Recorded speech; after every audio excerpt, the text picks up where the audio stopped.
pay for and the hard working time that we put in. I mean, well, I'm a college student.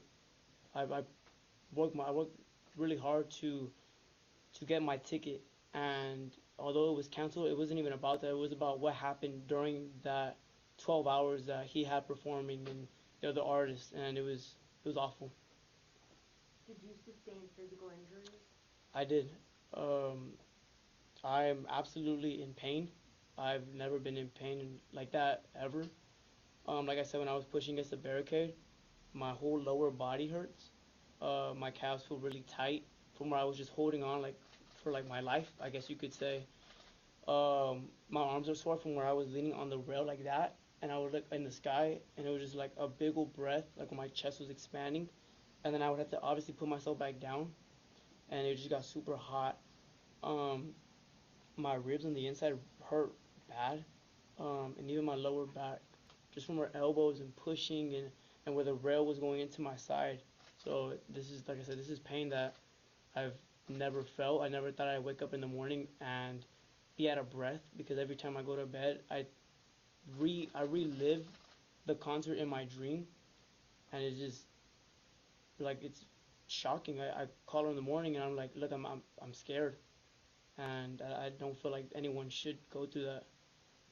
You Do you have mentioned any the cost of physical the ticket. How scars? much is the concert? One moment, one How moment. much is the ticket? You talked about the price. The ticket, you wait in a queue, and so you're lucky if you get a ticket for about 250 bucks. Resale was shooting up to 400, even 800 bucks. And when he released more tickets, probably a month before the concert, they were right about $600. So so did you go the first 2 years this concert? We went for the year before this, the 2 years before this, because it was canceled last year due to Right. COVID. And why do you think it was such a disaster this year as opposed to the first 2 years when no one died? What was the main difference? Hey, tell them, what it was a disaster the first year. Tell them why they were both the same. The first year was pretty hectic as well. You would think that an artist like that who gets paid millions of dollars, if not billions of dollars, would want to succeed in something like that that has his name on it. Especially because he's so big to the youth. Um, it was executed poorly. Um, like I said, you pay a pretty penny for giving your life into these guys' hands. The park, the facility, the security. I mean, a water for crying out loud was $5. You would think like I'm paying a pretty penny. We're gonna have a good time. We're we're gonna take pictures that are like look like we're gonna see our favorite artist. He comes around once a year. People pay a lot of money to go see him. Jonathan, tell them about the 2019 show, how they also stormed the gates and knocked So down the the gates and went 2019 inside. show, they did storm the gates as well, and there's footage of it, and it's advertised as as Rager, so to say. And you would think, do I want that in the following year, or would you look at that and examine it as a higher up and look, are we gonna barricade that fence, or we're gonna do stuff differently this year? 2019, I don't know the exact number of people that went, um, but the gates were down. There was stampede. There was chaos everywhere. How does that lead to 2021? Whenever you're trying to make stuff better each year. I mean, security, like I said, by itself, you would think there'd be security top notch. Okay, 2019 went okay. Let's make 2021 like a year. Remember, he had a whole year to plan it out. He had 2 years to plan it out. How do you not fix what's wrong? Jonathan, let Brian go ahead and introduce himself and Yes, go sir. ahead and take your chair. In your hometowns too, please? Why don't you give him your hometown? Where you from? I'm from Corpus Christi.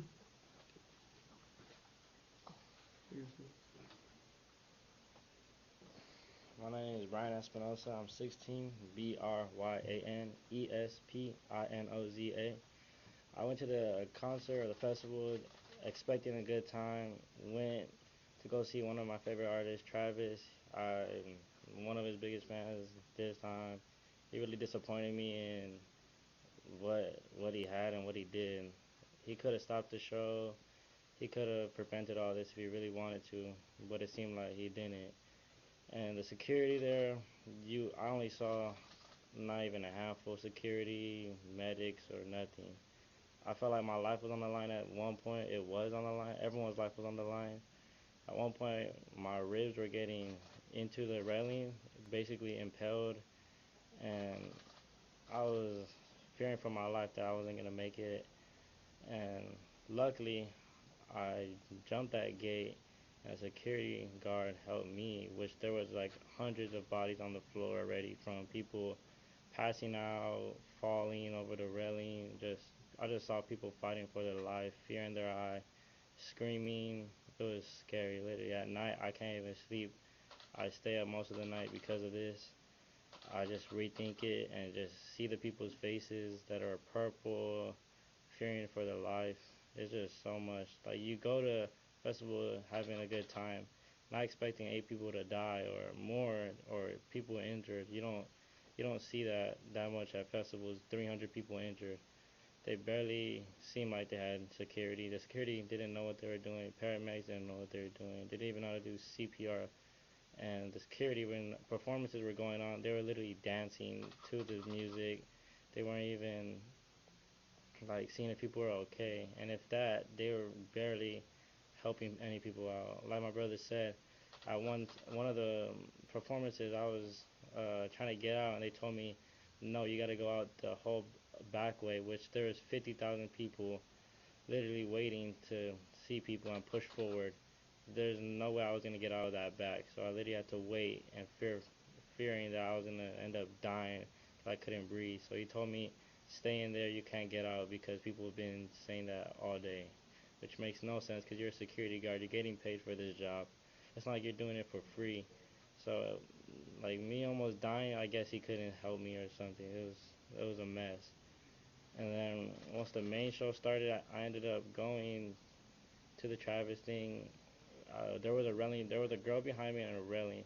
So once he first started, the girl behind me was getting smushed, and then she left, and that's when I was against that railing and getting and basically impaled into that railing. My ribs are literally bruised and hurt, and it was just a mess because I felt like I was about to die when I was trying to see one of my favorite artists perform, and it's just a disappointment of what happened and that people literally have to die at this festival, which it didn't have to go to that point. He should have learned from 2019. He saw everything that happened. I'm more sure from 2019, if you read, there was more people that got injured. So he could have learned and prevented all this from happening. Literally, they stormed the gate right when we first got there. And in 2019, they did that too. So I don't know why he didn't learn on, yeah, let me, like, do more to fix these problems that happened 2 years ago. And then this year happened much more worse. People died, more chaos, everything happened. Can you walk us through quickly when you asked security for help and they denied you help? It was during the SZA performance. I just wanted to get out because it was so hot at that point. I was there for mm, 8 hours probably just watching all my artists against that railing. So I felt like I just need to get out right now because I had enough. I'm tired. It's hot. There's a lot of people on you. It feels like a lot of weight on your feet because you've been standing literally 8 hours all day. So I wanted to get out. I told him, I said, or my brother told him, he said, hey, can you please come get my brother out? It's hot. He feels like he's going to pass out, which I did.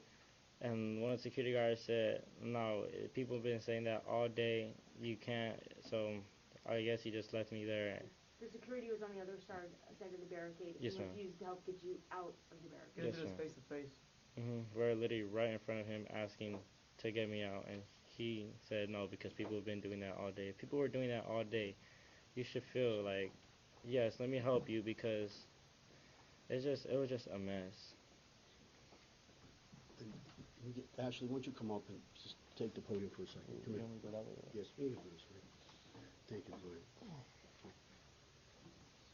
As you saw Cameron exit, Cameron has not slept in about the last 4 days. I mean, she is completely distraught, and she, did her best to come here, but she may not be willing to or able to go ahead and speak to y'all this evening.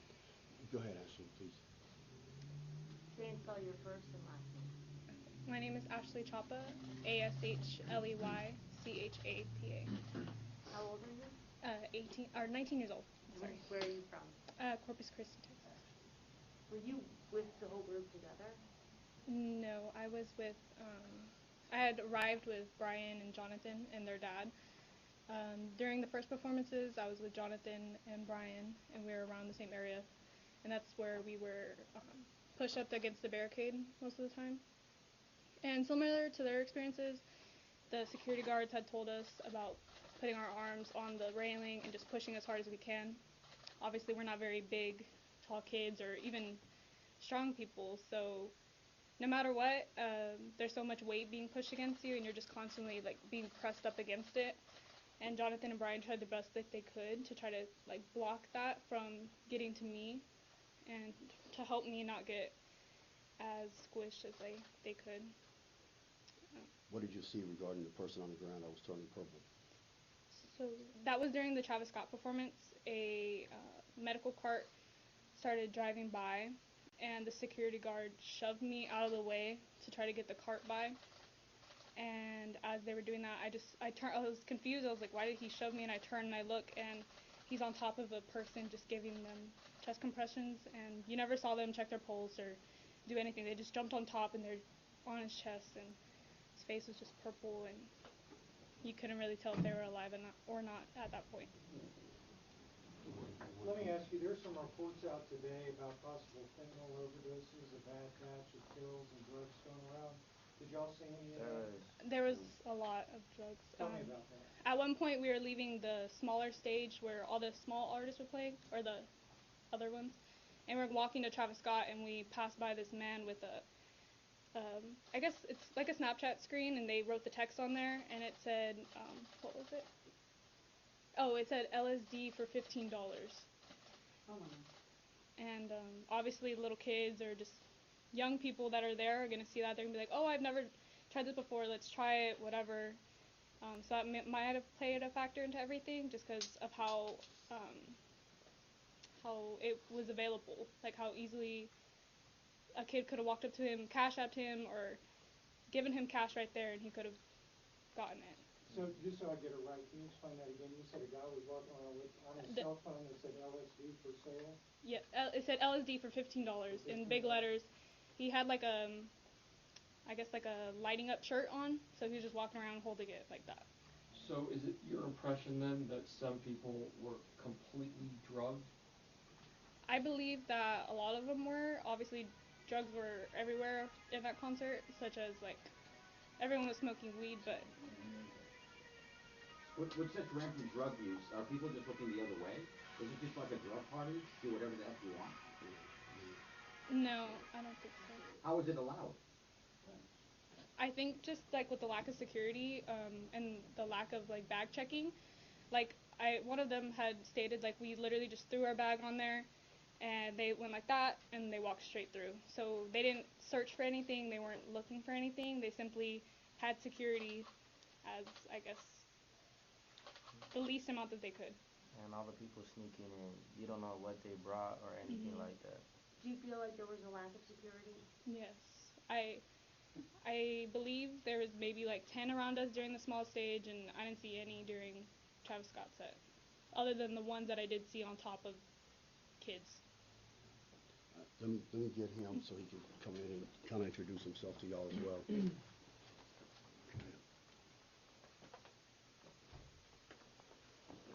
I'm Eligio Garcia. I'm 18. It's ELIGIO and Garcia GARCIA. You also from Corpus? Yes, I'm also from Corpus. At first, I arrived there with me and Cameron, and we arrived with our own group of friends, and expected the same as normal any other festival. It's like to have fun. You go there to have fun, see like artists that you can never possibly see again. And as soon as we walk in, like as soon as we passed the vaccination test, like I could just tell like the way how easily everyone was getting in, like this was gonna be like a crazy festival. And like security took less than like 30. It took me less than 30 seconds to walk in. I myself, I was wearing a belt. I didn't hear not one wand go off. Walked right through the security, the metal detectors, and didn't hear not a single one go off. Right by the security check-ins, there were cops. I remember I only seen about 5 cops, and I've seen like 30 kids just run by and they all just looked at him and just disregarded them and just talking about other stuff. And as we go through the security and make our way through, just like how they were saying how there was drug use and possible like all this other stuff. A girl even we're walking over there to go to the stage and I hear a girl behind me. Oh, is all we're waiting on is the coke, right? And I was just like, dang, like, what are y'all doing? Like, y'all are really like doing that stuff here at a concert. Like it's just nasty to think of that people had stuff there like that. And we get to the stage and just like them, we were on a different side from them, but I was by a rail, and all these performers are coming more and more. Every time a new performer comes, more and more people just you feel your body just get compressed more and more. As the time goes on, you look behind you, you just see plenty of people behind you, more pushing up, throwing random stuff, throwing random shoes, throwing beer cans, throwing all sorts of things you can think of, and it was hectic. Like for once, like I've never felt scared in my life, and for once, like with all those people surrounding me, like I felt scared for myself, and just the amount of people there, like just didn't feel right. Like it was too big for that festival. It was too big for everything, and after the last performer on the second stage goes, everyone's already waiting for Travis Scott to come on. So everyone's already pushing each other, running through security, telling everybody to relax. They're just pushing them, disregarding security, running to Travis Scott.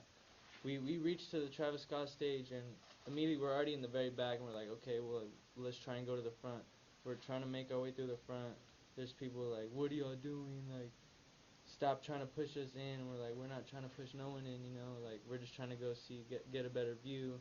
And there's people fighting in there because someone's taking one person's spot, someone's stepping on someone's shoes, someone's bumping into them a wrong way because they're getting pushed around by so many people. There's waves of people going side to side, and all these people are like, bro, what do you push me for? And you're like, you can't say nothing. Like you're just like, well, I'm getting pushed too. Like, there's nothing you can do about it.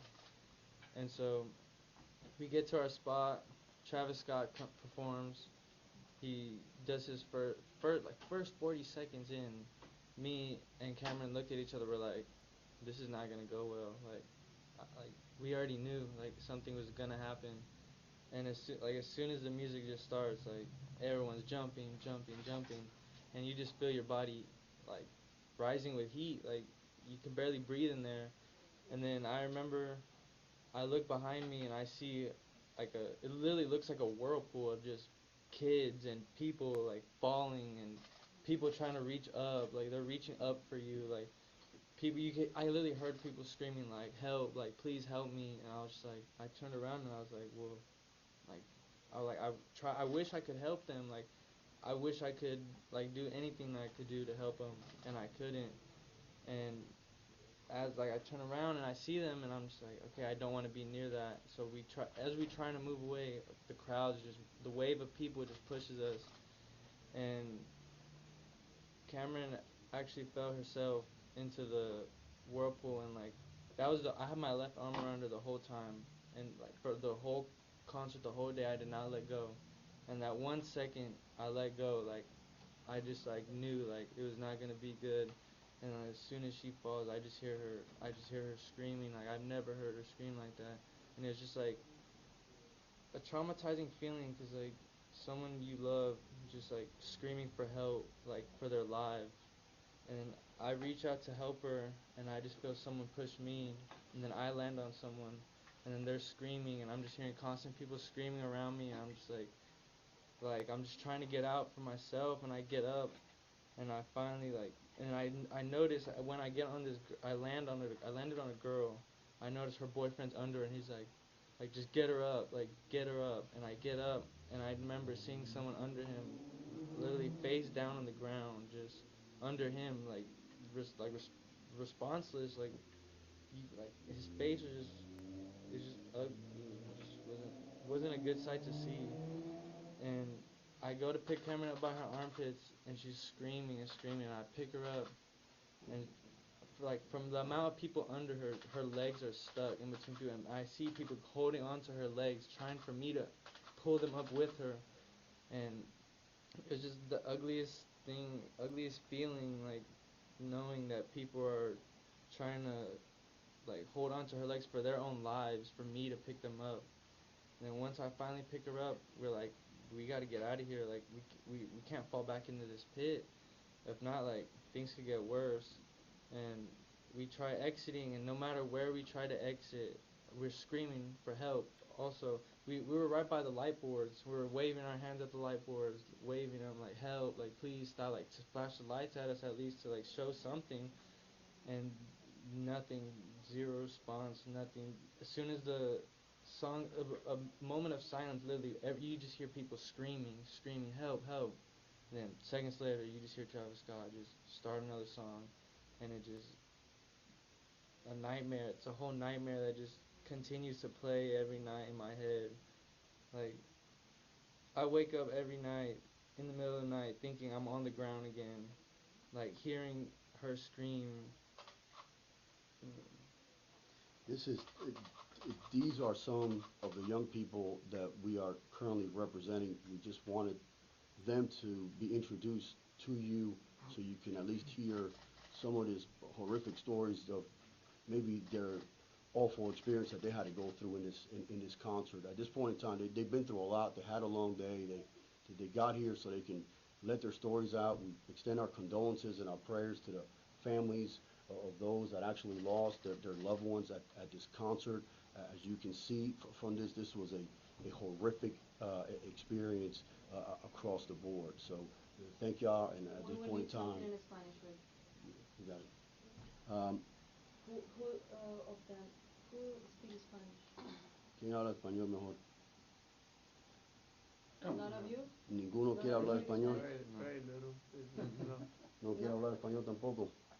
Estos muchachos verdaderamente son de familias hispanas, todos vienen de Corpus y verdaderamente vinieron juntos aquí al concierto de Travis Scott, y uno de los muchachos vino con su papá y verdaderamente el papá estaba ahí también en el concierto, pero dejando a los niños, que los niños sean niños, pues los dejó entrar a la parte delante del concierto.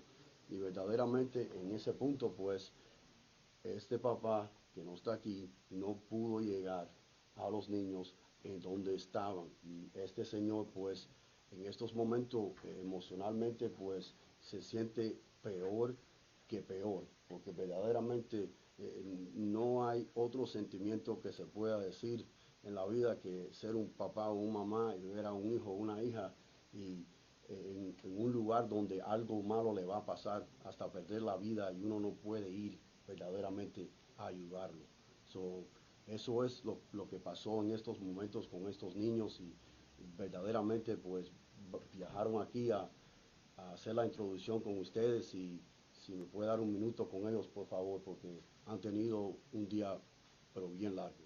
So, gracias, and thank you all for coming. Thank you. I have one question. Who's this gentleman back here? This gentleman works with me. He's an attorney. So his name is Mr. Trinidad, and he First name? Trinidad Zamora. Zamora. Could you spell that for me? Sure. Trinidad. Okay. Zamora. Just have one last question. Was Travis Scott supposed to be the last performer? Was he scheduled to be the final one? Yes. He was scheduled, yes, to be the final one, and he played the entire set.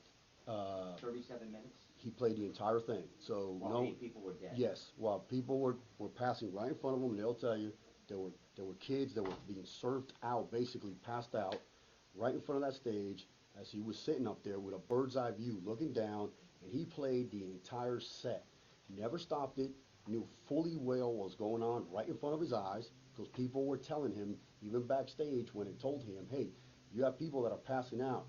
This man may be dead.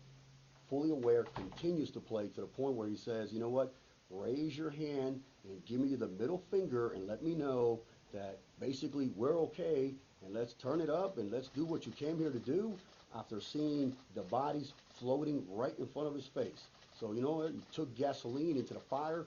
He made a situation to the point where it just became a nightmare for every single one of these kids, and he's as responsible as a culprit as anyone into what happened at that concert that night. How many feet were the bodies from him, Um, would you say? I would probably say the bodies, the first one that I saw on the video, I would probably say about 50 feet, 100 feet, and probably from where he was, because he was at a podium, he was at a pole standing with a bird's eye view looking down. So he's looking down at the crowd. At one point in time, while he's on stage, he acknowledges the ambulance coming forward into the crowd to go ahead and render aid to an individual that was down. And on stage, you can hear him say it. He's like, "What the F is that?" And then they tell him it's an ambulance, looks at it, just continues, that was just one instance, continues to carry on and carry on and carry on. This is all ongoing right in front of him. This is not 5 people that fell down. This is hundreds of people that are falling down and passing out and being surfed out, basically body surfed by the crowd out, basically out of the pit, right in front of him. So he's fully aware of what was going on, but he finished his set. And the show must go on don't mean people got to keep dying once you see one go. How do you know somebody told him backstage somebody's passed out, we think that guy's gonna die? There is a video out there. If you go through social media, and I think they went back and they try to go ahead and delete it, okay? But it was out there. It's on tape, and essentially we had somebody came down, which appeared to be a crew member, in a white shirt, and you could hear him say, "Hey, there's somebody back here, and you need to go get him. It could be somebody's brother, somebody's sister." And what you see is, you see the entourage come in and just say, "Well, just roll them out. Just go ahead, just grab people and just roll them out." And he went right back in and kept right on going. And that was just one. The ambulance is two. Him up on the podium, you could see the actual female that was dropped on her head when they were trying to remove her, basically, okay, on a stretcher. That's three. I mean, you can count them because, I mean, they're all on film. These kids, they video everything. So, I mean, everything is out there. I mean, you can't hide from it. I mean, the evidence is clean, you know. You saw an unconscious woman dropped from a stretcher that was being carried out? Yes, so we had a female that was dropped essentially from a stretcher. They got her on the stretcher to render aid after they waited 30 minutes to get to her. Once they get to her and they pick her up, they go ahead and then she fell right back on her face and on her head from the actual stretcher after she was picked up. And this is all the things that they experienced at that concert. I mean, this is just my interviewing them over and over again so they can give me more details and they can tell me more. And of course, somewhat apprehensive at this time because of the emotional trauma that they went through. You know, they think every time they pick up the phone and they see it all over again, they have to relive it.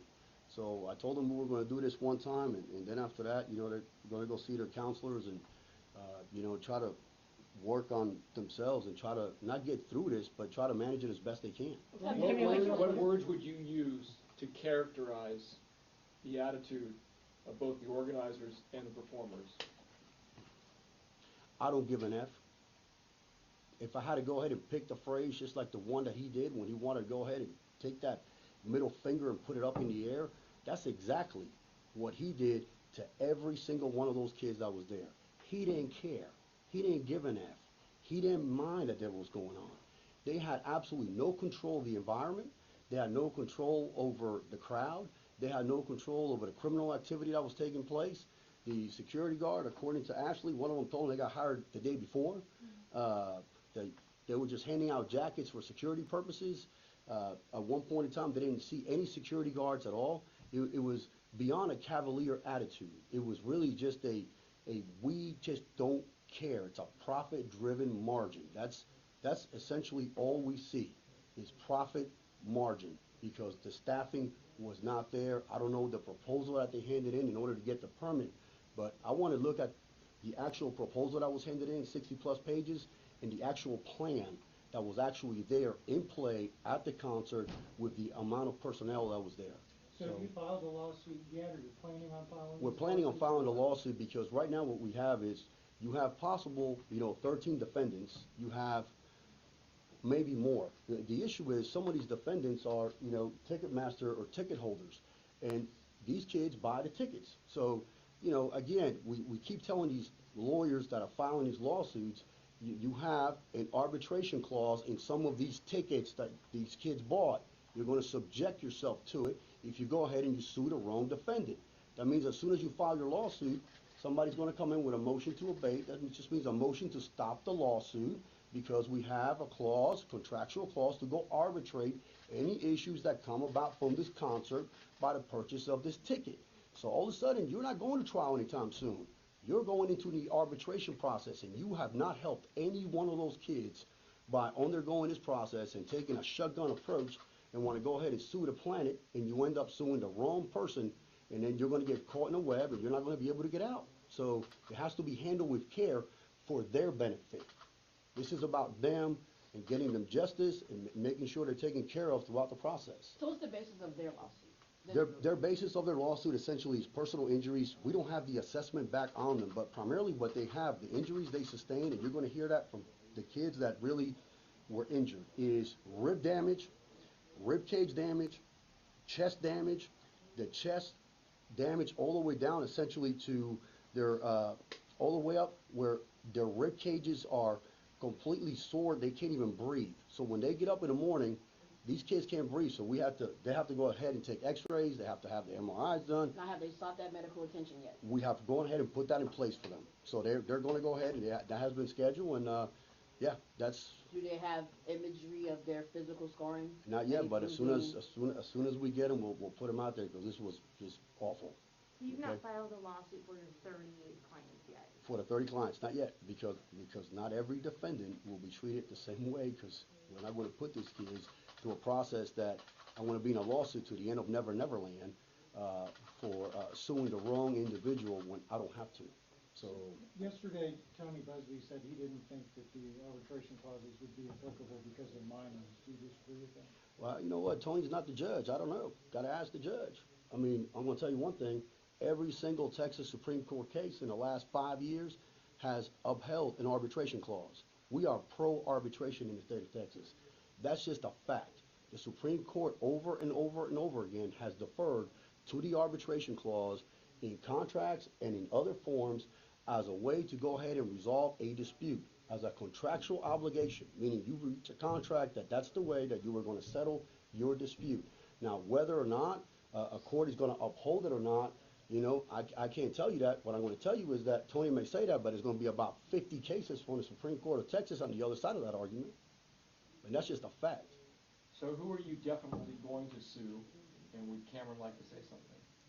As of this point in time, that decision will be made tomorrow morning. We're going to have a meeting late tonight, and that lawsuit will be on file. But right now, we're probably looking at 4 of the more, how can I say this, the more convenient defendants that will probably not be on the list, primarily because of that reason. I don't know if Alicia can clarify what he's talking about when Cameron fell, like, at what point during Travis Scott set, like, that happened? Was it far into it or right at the beginning, or I don't know if you remember? It was like 2 to 3 minutes within his first song. Like, it felt like everything happened like within 4 to 5 minutes of him starting, but like it felt like forever, honestly. And then how long did it take you to maybe actually were able to get her to safety, or get her in a safer position? It took me like a good minute or two to fully get her out, with having to deal with people pushing me nearly falling as I'm picking her up, having other people trying to like come up with her. It took me a minute. Is it like a layer of like bodies? It was a layer. You could see people below, like 2 other people. Like I said, whenever I landed on that girl and her boyfriend, I seen someone under the boyfriend, just face down, under them. And there's plenty of other videos out there that show layers of just people and crowds. So this is just the beginning of the story. And again, if they could just be excused, please. They had a very long day, and I want to go ahead and talk to them in the back. Thank y'all for coming. We appreciate it. Thank you so much.